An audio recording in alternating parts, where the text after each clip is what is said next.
I'm Katie Taylor from Child Life On Call, doing another IGTV about a NICU series and how to keep siblings involved and prepare for baby's discharge in the time of a pandemic.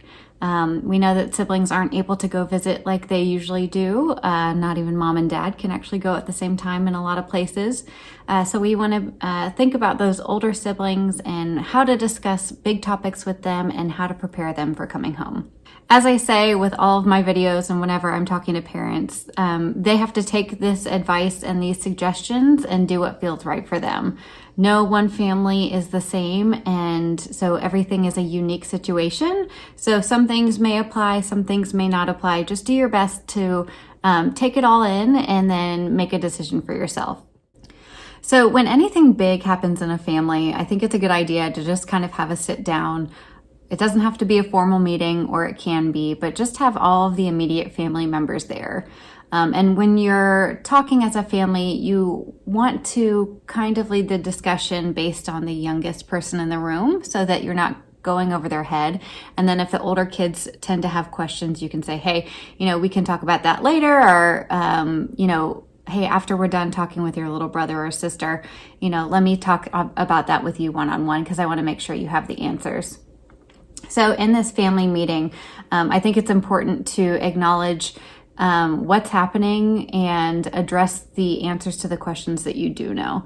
So what we know is baby was born early. What we know is that they are needing some support called oxygen support.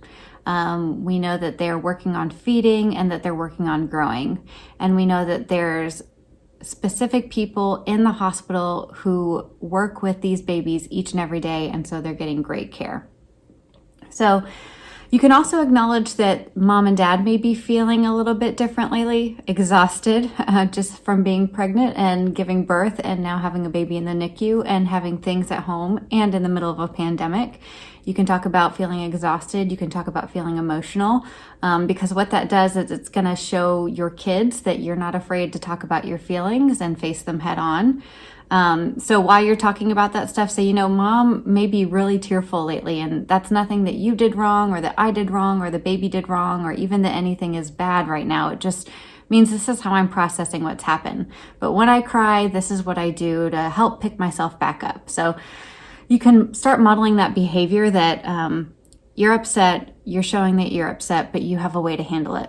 And so then you can say, you actually may be feeling those things too. You thought your baby brother or sister was going to come home and they're not. And that's a big deal for you too. And so you may be feeling emotional or tearful, or you may not feel much at all yet because you don't know the baby, and that's okay too. I hear from a lot of parents that it's really hard for siblings to really grasp what's happening since they're not able to be there in the NICU and they haven't yet had this connection with the baby sibling. So that's an appropriate reaction to feel a little bit removed from the situation. I think that it's important that you kind of talk about the medical stuff in a way that they can understand. So, their baby's getting oxygen so that their lungs can grow like they need to. The baby's getting fed through a tube in their nose. Or maybe a tube in their mouth, or whatever the situation may be, to get that extra food they need to grow. And then you can say, when big stuff happens, big changes happen with the baby, we'll make sure to talk to you about it. What's the best way you want me to talk about it with you? So you kind of let the sibling get involved with how they want to learn about it. I want to know what they weigh every day, or, every Friday I can write down their weight for you so you can come check it when you want to see it.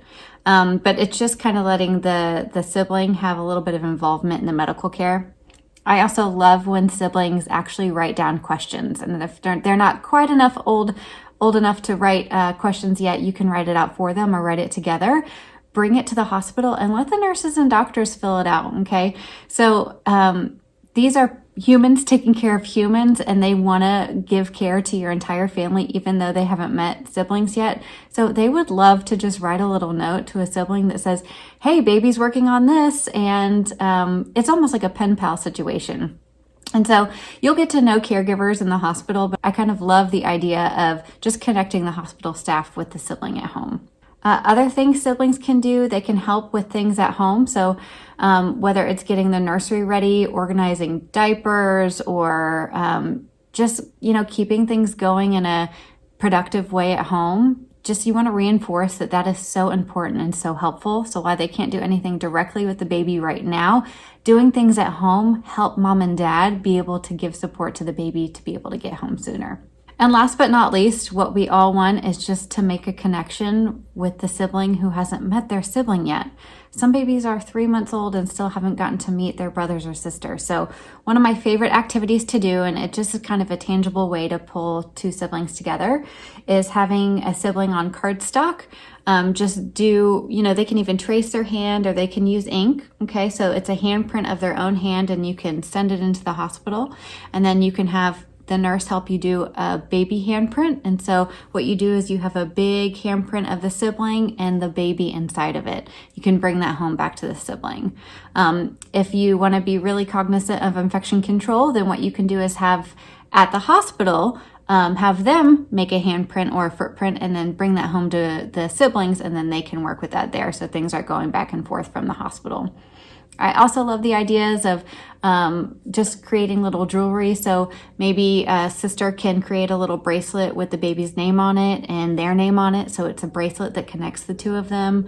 Or picking out a stuffed animal that's just for the crib and is going to be for the baby. Or drawing a picture on a little note card. So having them use black, white, and red as they're drawing a picture, and you can take it to the hospital, put it on the baby's isolette, tell them it's actually helping them with their eye development, and then you can kind of connect the two siblings together. So I'd love to hear what you're doing, what's worked well, what hasn't worked well, and other tips and tricks for connecting siblings in the NICU and preparing for discharge.